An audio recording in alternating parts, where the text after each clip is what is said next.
아멘. 그렇게 될 줄로 믿습니다. 목회 컨설팅 전문가인 톰 레이너 박사가 아주 세계적인 컨설팅 분야에서 일하고 계신 분인데요.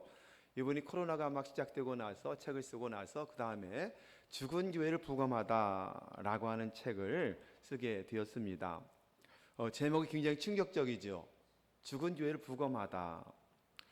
제가 작년에 사놓고 차일피일 미루면서 읽지 못했던 책을 이번에 설교를 준비하면서 이 책을 읽게 되었고 너무도 충격을 받으면서 단숨에 읽게 되었습니다.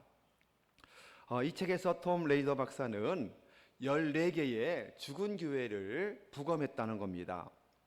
여러분, 부검이라는 게 뭐죠? 산 사람에게 하는 게 부검은 아니잖아요. 그렇죠? 부검이라고 하는 것은 그 사람이 죽은 이유가 뭔지, 어떻게 왜 죽었는지를 밝혀내는 그런 것인데요. 때로는 유족들이 그거를 알아서 미연에 어떤 가족력이 있다든지 이런 부분을 방지할 수도 있기도 하고, 때는 어떤 사건에 의해서 죽은 사람을 법의학자가 살인이나 사고를 어떤 식으로 이루어졌는지를 밝혀내는 그런 것이 부검이라고 하는 것이 아니겠습니까? 마찬가지로 죽은 교회를 부검했다는 겁니다. 14교회를 부검해 보았더니 공통적인 10가지의 문제점이 다 함께 가지고 있더라. 이것을 책에서 밝혀놓고 있었습니다. 이분은 25년 이상 개교의 성장을 도우면서 교회들마다 진단해주고 그에 따른 처방도 해주고 목회를 아주 실제적으로 돕는 이런 아주 세계적인 분이신데요. 이분이 이 원인을 찾아서 죽은 교회를 부검을 해보았는데 그가 이렇게 말합니다. 교회가 죽는 것은 아무도 원하지는 않는다. 그런데도 너무도 많은 교회가 죽어가고 있다. 미국만 해도 지금 10만 개의 교회가 죽음을 향해서 달려가고 있다. 이렇게 봤습니다. 미국에 10만 개의 교회가 지금 죽음을 향해 달려간다는 겁니다. 코로나 이후에 작년에 계속 나왔던 게 뭐예요? 우리나라도 1년 동안에 10,000 교회가 죽었다라는 통계 여러분 많이 들으셨잖아요. 그러니까 미국만 아니라 우리 한국은 더 심할 수도 있지 않겠습니까? 10,000 교회가 이미 죽었습니다. 물론 예수님은 베드로에게 말씀하실 때에 교회는 죽지 않는다 그러셨어요. 그렇죠? 마태복음 16장에 보시면 말씀합니다. 이렇게 말씀하죠. 내가 내 이르노니 너는 베드로라. 내가 이 반석 위에 내 교회를 세우리니 음부의 권세가 결코 이기지 못하리라. 이렇게 말씀하셨습니다. 이 모든 교회, 유니버설 처치, 모든 보편적인 교회, 우주적인 교회는 죽지 않지만 그러나 이분에 의해서 보면 개교회, 지교회는 죽을 수 있다 없다? 죽는다는 겁니다. 죽을 수 있다는 겁니다. 이걸 우리가 먼저 알아야 될 것입니다. 그가 이렇게 말해요. 이 부검이 오늘날 교회 리더들, 목회자를 말하겠죠. 리더들과 평신도들에게 도움이 되기를 간절히 소망하며 하나님이 교회들에게 새 생명을 불어넣기 위하여 필요한 변화를 단행할 용기를 우리에게 주시기를 간절히 소망한다. 이렇게 책 서문에서 밝혀주고 있습니다. 자, 이 책에서 말하는 죽은 교회의 특징 10가지는 이렇습니다. 간단하게 한번 제가 소개해 드려 보도록 그렇게 하겠습니다. 자, 죽은 원인 첫 번째, 사인 첫 번째는 점진적인 쇠퇴가 있더라는 거예요. 아무도 알아차리지 못하게 서서히 쇠퇴했지 한꺼번에 한순간에 죽지 않았다는 겁니다. 두 번째는 과거의 영광입니다. 과거의 영광에 사로잡혀서 어떤 변화도 한사코 거부했다. 변화를 전혀 거부했다는 거예요. 세 번째 사인은 뭐냐면 지역 사회를 외면했다라고 하는 것입니다. 지역에 대한 어떤 봉사라든지 섬김이 전혀 없이 우리들끼리만의 교회를 이뤘다. 4번도 이어지는 건데요. 교회 탐욕이다. 내부 지향적으로만 교회 예산을 다 쓰고 외부로는 하나도 나가지 않더라. 5번째 사인은 지상대 사명을 망각했다는 겁니다. 어느 순간부터 주님이 명령한 선교, 전도를 망각하고 그 명령에 순종함이 사라졌더라. 이렇게 밝혀냈고요. 6번째 사인은 뭐냐면 취향이 이끄는 교회였습니다. 취향이 이끄는 교회. 언제나 나 자신만을 위해서 성도들이 이런 성도만 가득 찼다는 겁니다. 예배를 드려도 내가 원하는, 말씀을 들어도 내가 좋아하는, 기도를 해도 내가 원하는 방식으로만, 이런 것들만 계속해서 요구하더라는 거예요. 7번째 사인은 목사의 잦은 교체가 있었습니다. 목회자와 교회 지도자들은 성도들과 갈등이 생겨나게 되면 최소화하는 안전한 길이 목회자를 교체하는 것이더라. 자주 목회자가 바뀌는 모습을 이야기하고 있었습니다. 8번째 사인은 뭐냐면 기도 생활의 부재였습니다. 공통적인 것은 뭐냐면 기도가 한다고 하는데 함께 모여 기도한 기도가 거의 없더라. 이것을 이야기했습니다. 기도가 얼마나 중요한지를 알게 되겠죠. 9번째 사인은 뭐냐면 사라진 비전이었습니다. 사라진 비전. 교회 목적과 사명을 잃어버렸다. 아무리 사명과 비전을 이야기해도 아무도 따라오지 않을 때 여기에 속하게 되겠죠. 성도들이 사명과 비전에 움직이지 않았다는 겁니다. 마지막 10번째 사인은 뭐냐면 교회 시설이나 건물을 둘러싼 갈등이었습니다. 선한 청지로서의 사명 감당한 것이 아니라 교회 시설이나 건물에만 집착했다. 이것이 10번째로서 10가지의 공통적인 그런 문제점을 다 가지고 있더라. 이렇게 말해요. 그리고 마지막 장에서는 이 각 범주에 속하는 교회들의 이 퍼센트 숫자를 추정하고 있었는데요. 자기가 지금 25년 내내 연구해 본 결과 건강한 교회는 10% 정도 되더라는 겁니다. 10% 정도. 그 다음에 질병 증상이 시작된 초기 증상의 교회가 40%가 된다. 그리고 아주 아픈 교회, 중증에 걸려있는 교회도 역시 40%가 되더라. 그리고 이미 시한부 판정을 받아 죽어가는 교회는 또 10% 정도. 이 정도 거의 정확하진 않지만 자기가 연구하고 리서치해 본 결과 이런 통계 수치에 속하게 되더라 라고 말하면서 첫 번째 건강교회는 빼놓고 두 번째부터 세 번째, 네 번째까지 질병 증상이 보이는 교회들을 위해서 각각 4가지씩, 세 교회, 세 부류에 4가지씩이니까 12개가 되겠죠. 12가지의 해법을 아주 구체적으로 제시를 했더라고요. 이 해법은 언제 다음 기회가 되어 한 번 더 여러분에게 소개 한번 드려보도록 그렇게 하겠습니다. 저는 이 책을 단숨에 읽으면서 내 나름대로 우리 교회를 한번 점검해 보았습니다. 우리 교회는 어떻게 해야 될까? 어떤 부분이 부족할까? 구체적으로 또 거기에 대해서 기도하게 되었고 내 자신에 대해서도 결단을 할 수밖에 없었던 아주 귀한 시간이었습니다.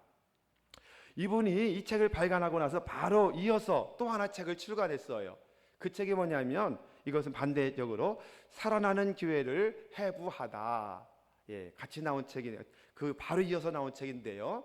다음에는 살아나는 교회를 해부하는 것에 대해서 여러분에게 한번 소개를 시켜드리도록 그렇게 하겠습니다. 이 책을 2개를 읽으면서 생각하는 것이 뭐냐면 우리가 교회 전교인이 한번 이 책을 좀 함께 스터디했으면 참 좋겠다. 이런 생각을 해보게 되었습니다. 2권 다. 그래서 한 챕터씩 함께 읽고 함께 나누고 함께 방향을 찾고 우리가 부족한 것, 우리가 잘하는 것 이런 것들을 하나하나 점검해 왔으면 참 좋겠다는 그런 생각을 해보게 되었습니다. 여러분 교회가 회복되고 교회가 살아나기 위해서는 무엇보다도 교회가 무엇인가 이것을 알아야 하지 않겠습니까? 교회가 무엇인가 그리고 교회가 무엇인가를 알기 위해서는 제일 먼저 세워진 사도행전에 나타난 초대교회가 어떤 교회인지를 알면 되지 않겠습니까? 그래서 금주부터 사도행전 교회 오늘 본문에 보면 8가지의 교회 구조가 나와요. 오늘 본문에 사도행전 교회 초대교회가 어떤 교회였는가 8가지 프레임이 나오는데 이 시리즈로 한번 여러분에게 더 구체적으로 이제 앞으로 8주 동안에 함께 사도행전 교회에 대해서 함께 배우려고 합니다. 자, 건강한 교회는 어떤 교회일까요? 교회다운 교회는 어떤 교회일까요? 교회다운 교회. 성도다운 성도는 어떤 성도일까요? 2012년 12월 1일 스페인 브를라다에서 열린 크로스컨트리 경기가 있었다고 합니다. 이 경기에서 1위를 달렸던 사람이 이 런던 올림픽에서 금메달을 땄던 이 케냐의 아벨 무타이라고 하는 선수가 1등으로 이제 들어오게 되었습니다. 1등 결승전을 한 10m 정도 앞에 두고 이 1등하는 선수가 착각을 하고 말았어요. 뭐냐면 10m 전에 거기가 결승선인 줄 알고 속도를 줄이게 된 겁니다. 그러니 거기서 이제 구경하던 모든 관중들이 어떻게 했을까요? 환성을 벌리면서 조금 더 가라, 좀 더 뛰어라 마구 외쳤는데 스페인어를 알아듣지 못하는 케냐 사람이 자기를 환호하는 말인 줄 알고 그냥 10m 전에서 멈춰버렸습니다. 자, 어떻게 하면 되죠? 멈춰있는 순간에 2위를 하던 사람이 들어오기 시작합니다. 2등이 페르난데스 아나야라고 하는 그런 사람이었는데, 이 사람은 지금 앞지를 저류의 기회잖아요. 앞지르면 되잖아요. 이게 잘못된 부정도 아니잖아요. 그런데 놀랍게도 이 2등 했던 페르난데 아나야 선수는 이 1등하다 멈춰버린 그 선수에게 조금 더 가야 된다고 길을 안내하기 시작했습니다. 뒤에서 앞서지 않고 뒤에서 좀 더 가야 된다고. 그러므로 결국 계속 안내를 해서 무타이가 1위하고 자기는 결국 2위로 머물게 되는 그런 경기가 있었습니다. 지금 보는 사진이에요. 이 경기가 방영되고 나서 많은 사람들이 2등한 선수에 대해서 다양한 평가를 내리게 되었습니다. 어떤 부류는 정말 잘한 것이다, 스포츠맨십이 강한 사람이다, 정말 1등 같은 2등이다, 이렇게 칭찬한 사람이 있는가에 비해서 또 한쪽 부류의 사람들은 우승을 목표한 선수인데 이거 자질이 부족한 게 아니냐, 그냥 뛰어서 1위로 골인을 했어야지, 이런 여러 가지 의견들이 많았다고 그래요. 그때 이 선수가 인터뷰하는 가운데 이런 말을 합니다. 자, 한번 좀 띄워줘 보실까요? 그분이 한 말인데, 페르난데스 아나야가 한 말인데요. 그가 이기고 있었을 뿐이다. 설령 내가 그렇게 우승했다 해도 얻을 수 있는 것이 무엇이겠는가? 그렇게 얻은 메달의 영예가 무엇인가? 우리 어머니가 뭐라고 생각했겠는가? 단 한마디로 일축하면서 자기는 1등, 그렇게 해서 1등한 것보다는 2등한 것이 훨씬 더 영예롭다, 자기 어머니를 생각하면서 그렇게 할 수 없었노라 고백을 했던 모습을 보게 됩니다. 여러분, 승부의 세계는 냉정하잖아요. 냉정합니다. 승리에서 분투하는 선수들 보면 역시 부끄러운 승리가 아니라 당당한 승리를 얻기 위해서 최선의 노력을 한다는 거예요. 이 아나야 선수 입장에서 보면 1등을 제치고 그래서 1등으로 골인해도 이게 부정이 아니거든요. 그 운동 경기에서는 1등 할 수가 있습니다. 하지만 그 선수는 1등 하는 것보다는 높은 운동 선수로서의 스포츠맨십을 그가 발휘하게 되었던 겁니다. 여러분, 누군가 실수를 통해서 1등하지 않겠다, 당당한 2등하는 게 낫겠다, 이런 선수야말로 뭐라고 그래요? 선수다운 선수다 그러잖아요. 선수다운 선수다, 우리는 다들 이렇게 생각할 수가 있는 것입니다. 하물며 교회는 어떻습니까? 여러분, 교회는 교회다움을 유지할 때, 아름다운 공동체가 되는 줄로 믿으시기를 예수님의 이름으로 축원합니다. 교회는 교회다울 때 가장 아름다운 모습이에요. 교회는 교회다울 때 가장 건강한 교회가 되는 거예요. 성도는 성도다울 때 건강한 성도가 되는 겁니다. 성도가 성도스러우면 안 돼요. 교회가 교회스러우면 안 돼요. 뭐뭐스럽다와 뭐뭐답다는 거의 비슷한 단어 같지만 전혀 뜻이 다르거든요. 예를 들어 볼까요? 여러분이 저에게 목사님은 정말 목사님답습니다, 이건 뭐예요? 칭찬입니다. 그렇죠? 칭찬. 목사답다는 거예요. 그런데 만약에 여러분이 저에게 목사님은 목사스러우네요, 이렇게 말한다면 이 목사스럽다는 건 뭐예요? 아직 목사가 아니란 얘기잖아요. 자질이 없다는 얘기지 않습니까? 예, 그렇습니다. 스럽다는 것은 뭐뭐 같은 느낌이 난 것뿐이지 그것이 아니라는 의미를 가지고 있습니다. 뭐뭐답다는 그러하다는 말인데, 예를 들어서 어른스럽다는 어떤 어른에게 쓰는 말인가요? 어른에게 어른스럽다고 하지 않습니다. 어린아이가 철이 일찍 들어서 어머니 말씀, 아버지 말씀을 잘 듣고 그렇게 말을 잘 들을 때에 저 아이는 어른스럽다 그러는 거예요. 어른에게 어른스럽다 그러지 않아요. 마찬가지가 아니겠습니까?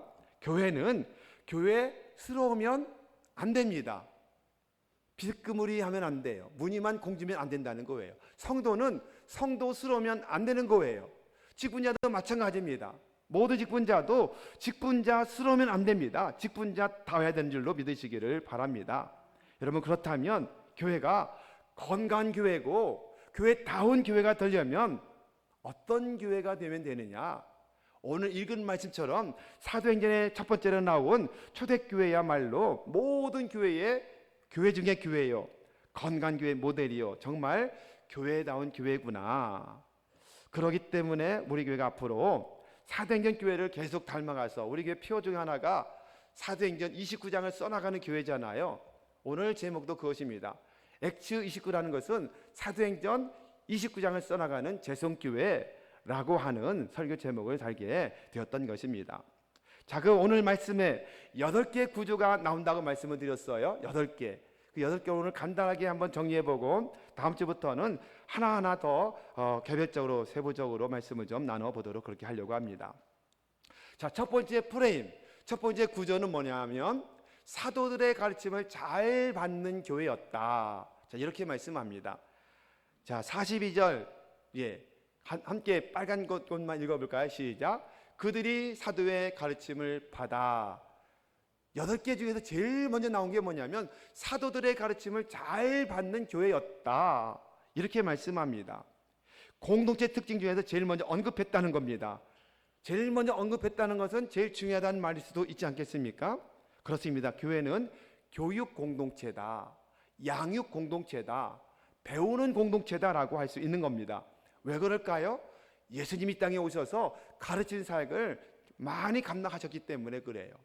가르치시고 천국 복음을 전파하시고 모든 병과 약한 것을 고치신 사역을 감당하기 때문에 그 제자가 되는 사도들도 역시 가르치는 사역을 제일 먼저 감당했더라. 모든 성도들도 그 사도들의 가르침에 순종함으로 받들었더라. 이렇게 말씀을 하고 있는 것입니다. 여러분, 그 당시에 초대교회 성도 1학년이 몇 명이었을까요? 제일 먼저 들어온 입학생이 120명. 그렇죠. 그 다음에 조금 있으니까는 2학년으로 올라가고 1학년이 또 생겨났어요. 몇 명이 생겨났죠? 3,000명이 1학년이 돼요. 3,000명. 그러면 3,120명. 조금 있다가 120명은 3학년 되고 3,000명이 2학년 되고 1학년이 또 입학을 합니다. 몇 명이 입학하죠? 5,000명이 또 입학을 해요. 8,120명이 이제 한 교회를 이루어서 예루살렘 교회를 이루었던 모습을 보게 되는 것입니다. 교사는 몇 명이었어요? 사도 12명이 그들의 교사였던 모습을 보게 됩니다. 오늘날에는 목회자들이 그 사명 이어받아서 말씀을 가르치고 배우는 공동체, 가르치는 공동체를 만들어가고 있는 것입니다. 하나님의 말씀은 영혼을 살려요. 아멘. 하나님의 말씀은 제자를 세워서 예수님의 장성한 믿음의 분량까지 이르게 하시는 게 말씀의 양육이에요. 그래서 우리 교회도 이 양육을 위해서 지금 시작을 하고 있지 않겠습니까? 여러분, 이 말씀대로 우리가 사도들의 가르침을 잘 받는 교회를 첫 번째로 만들어 가야 되겠다. 또 한 가지, 이 말씀은 성도들이 목회자 사도들에게 순종함으로 영적인 권위가 잘 세워지고 영적인 질서가 잘 지켜졌다라고 하는 의미를 갖고 있기도 한 것입니다. 이것이 첫 번째 프레임 구조예요. 두 번째 프레임은 뭐죠? 서로 교제하는 교회가 되었더라. 이렇게 말씀합니다. 자, 42절 그 다음에 같이 한번 읽어볼까요? 시작. 서로 교제하고 떡을 떼며. 여러분, 교제한다는 말은 다 아시죠? 헬라어로 뭐라고 그러죠? 코이노니아. 다 들어보셨잖아요. 코이노니아입니다. 교회는 예수님의 머리가 되고 교회는 주님의 몸이다. 그렇게 말씀하죠. 이 교회에 대해서 말씀하는 게 골로새서, 에베소서가 교회론을 말씀해요. 골로새서는 교회 머리가 되신 주님이 누구신가를 중요하게 말씀하고 있고, 에베소서는 머리가 되시고 몸된 교회의 성도가 누구냐라고 몸에 대해서 말씀하는 것이 에베소인 것을 보게 됩니다. 여러분 보십시오. 몸의 일부, 한 지체, 손에 가시 하나가 찔렸어요. 여기만 아파지나요? 이거를 빼내지 않으면 여기에 곪기 시작합니다. 손가락이 아파요? 그냥 두면 손이 아파요? 온몸 전체로 통증이 전달되는 모습을 보게 됩니다. 교회도 마찬가지입니다. 우리 지체 중에 하나가 아프면 함께 아파하고 함께 슬퍼하고, 슬퍼하는 사람이 있으면 늘 그러잖아요. 슬픔을 나누면 반으로 줄어든다. 10명이 한 사람의 슬픔을 나눠주면 10분의 1로 줄어드는 것에 그렇게 되는 겁니다. 기쁨을 나누면 어떻게 돼요? 2배가 되는 겁니다. 10명이 나오면 10배가 되는 겁니다. 100명이 나누면 100배가 되는 줄로 믿으시기를 바라겠습니다. 여러분, 그렇기 때문에 성도의 가정에 기쁨이 있으면 함께 기뻐하고, 슬픔이 있을 때 함께 슬퍼하고, 아름다운 성도의 교제를 통해서 서로 상호 보완해주고 상호 책임져주는 교회가 초대교회 모습이었다라고 오늘 두 번째로 말씀하고 있는 겁니다. 진정한 코이노니아가 되기 위해서는 어떻게 해야 돼요? 사도 바울이 말씀한 것처럼 나보다 항상 남을 높여주고 낮게 여기고, 나는 겸손해지고, 서로 우는 자와 함께 울고 즐거워하는 자들도 함께 즐거워하고, 이런 사랑의 나눔이 있을 때 진정한 교제가 일어나는 줄로 믿으시기를 축원합니다.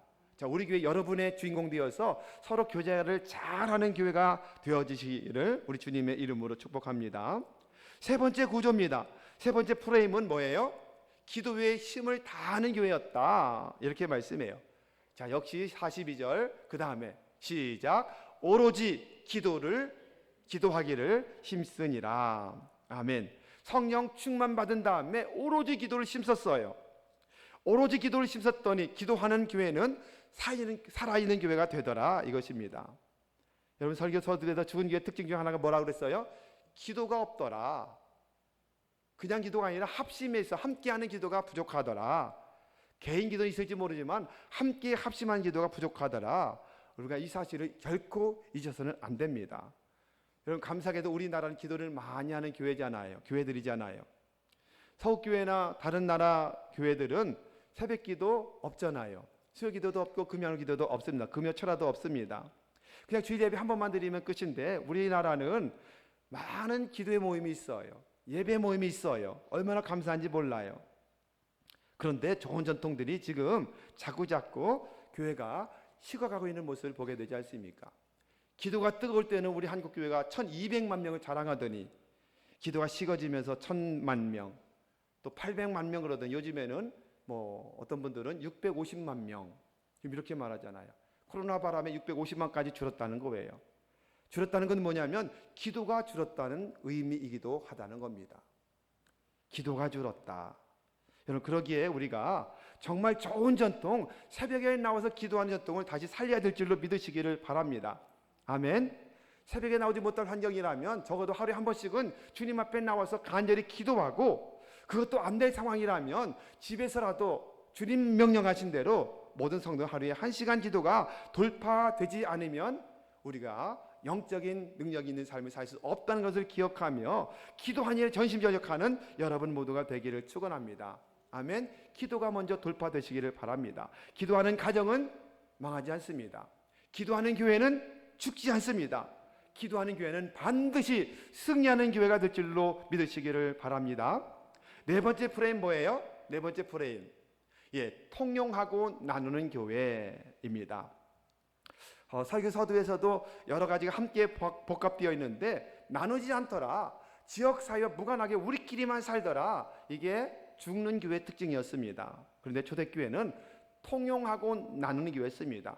교회 안에만 통용한 것이 아닙니다. 밖으로 마음껏 나눴던 모습을 보게 됩니다. 자, 44절의 말씀을 같이 했습니다. 45절까지 시작.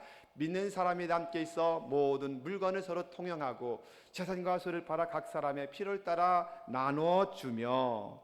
대표적으로 바나바가 자기의 땅을 다 팔아서 사도들의 발 앞에 가지고 오고 함께 공동 생활했던 모습을 우리가 보지 않습니까? 서로 물질을 통용했다. 서로 물질을 통했다라고 해서 우리가 공산주의 체제를 말하는 것은 아닙니다. 그걸 주장하면 안 됩니다.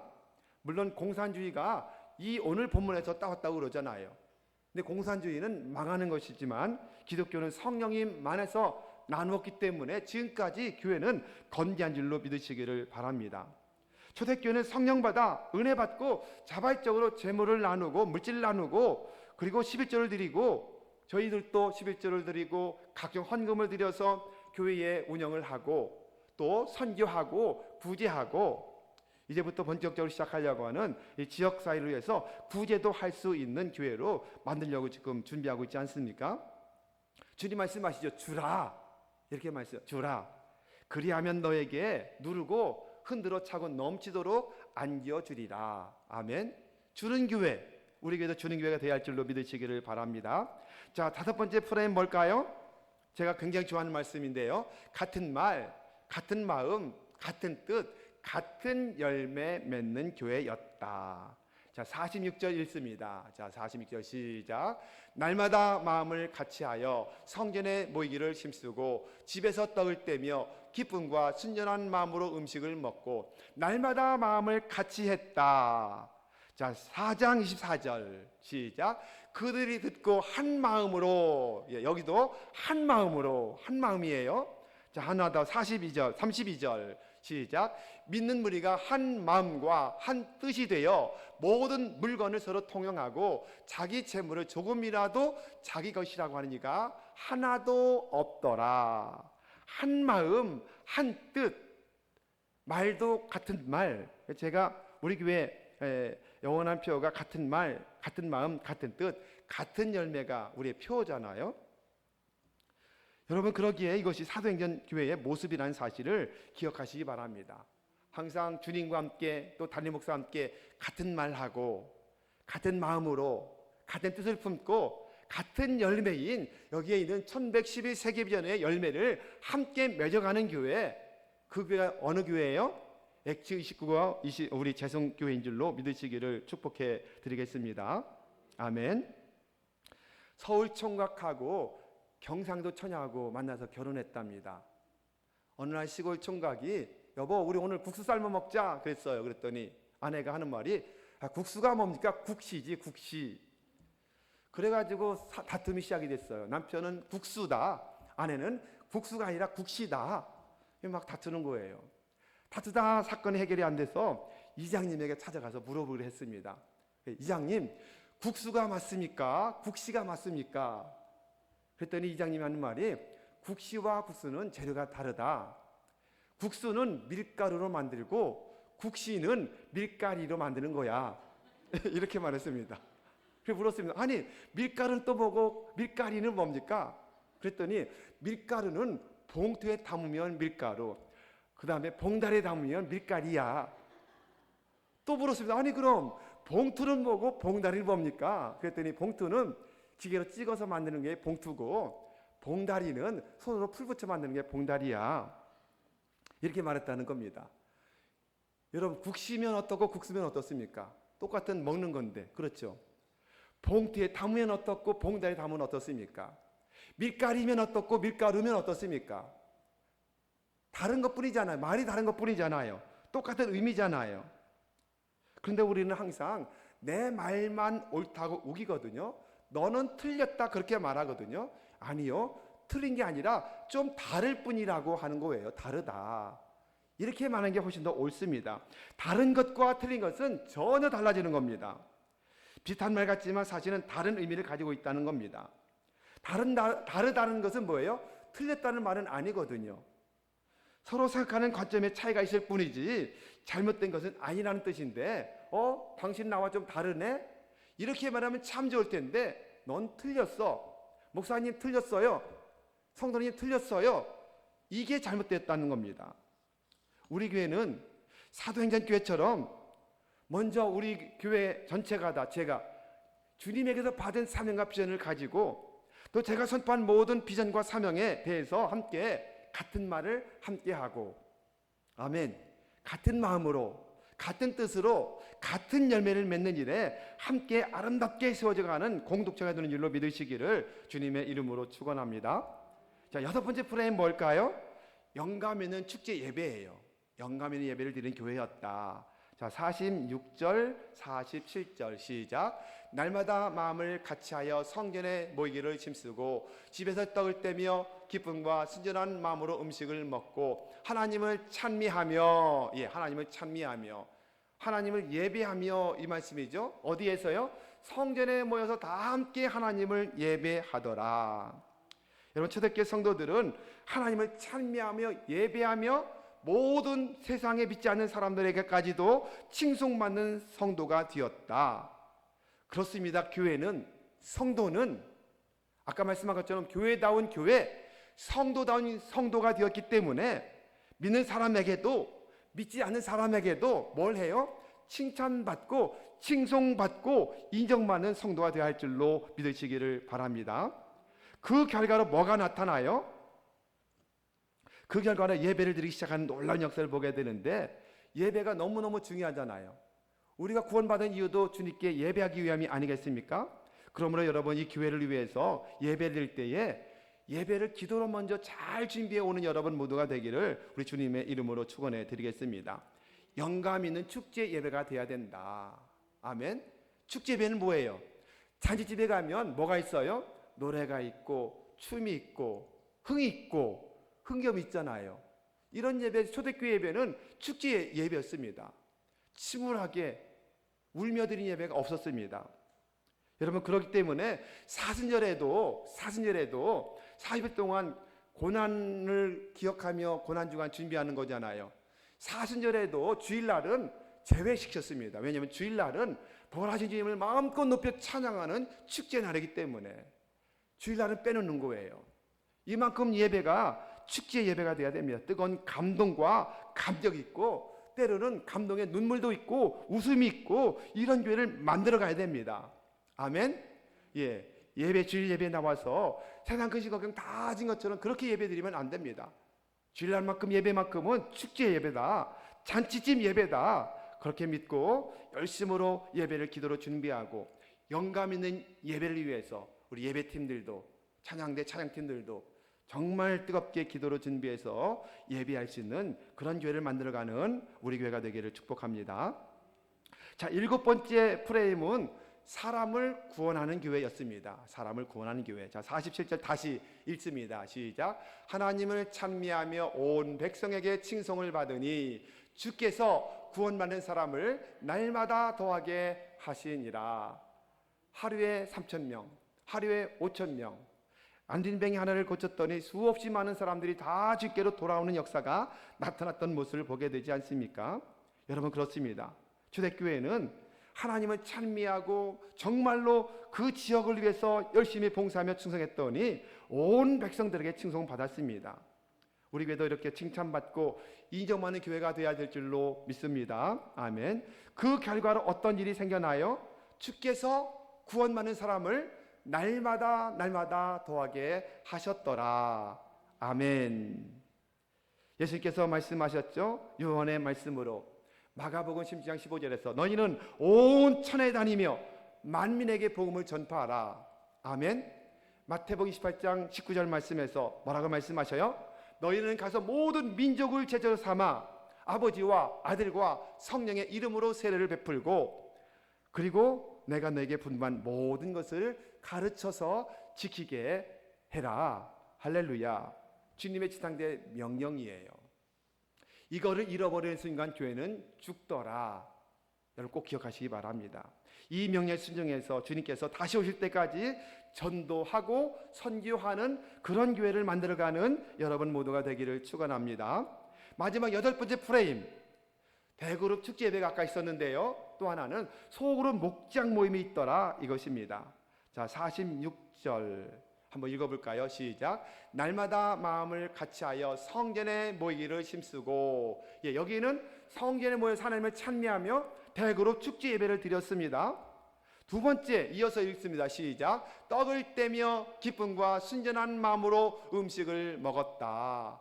성전에 모일 때 대그룹 축제 예배 드렸고, 또 집에서 매일매일 모여서 떡을 떼며 음식을 나누며, 우리로 본다면 속으로 목장 모임. 그래서 늘 강조하는 게 뭐예요? 대그룹 축제 예배의 날개와 속으로 목장 모임의 날개가 균형을 이루어야 된다. 아멘. 그래서 너무너무 목장 모임이 중요합니다. 그래서 즐겁게 모여서 음식을 나누고, 또 그 목장 모임 속에서 영혼을 구원하고 놀라운 역사가 나타날 줄로 믿으시기를 바랍니다. 여러분, 이것이 하나님이 디자인하신 사도행전 초대교회 모습이에요. 건강한 모습이며 교회단 교회의 모습이 오늘 본문에 나타난 8가지 특징을 갖고 있다는 겁니다. 앞으로 우리는 사도행전의 이 8프레임을 차례차례 배우게 될 것입니다. 우리 교회가 정말 사도행전 교회처럼 교회단 교회, 건강한 교회, 모델되는 교회, 두 날개 날아 올라가는 건강한 사도행전 교회, 사도행전 29장을 써나가는 역대 지역이 되는 교회, 그 교회 주인공은 누구예요? 저와 여러분의 진로 믿으시기를 주님의 이름으로 축원합니다.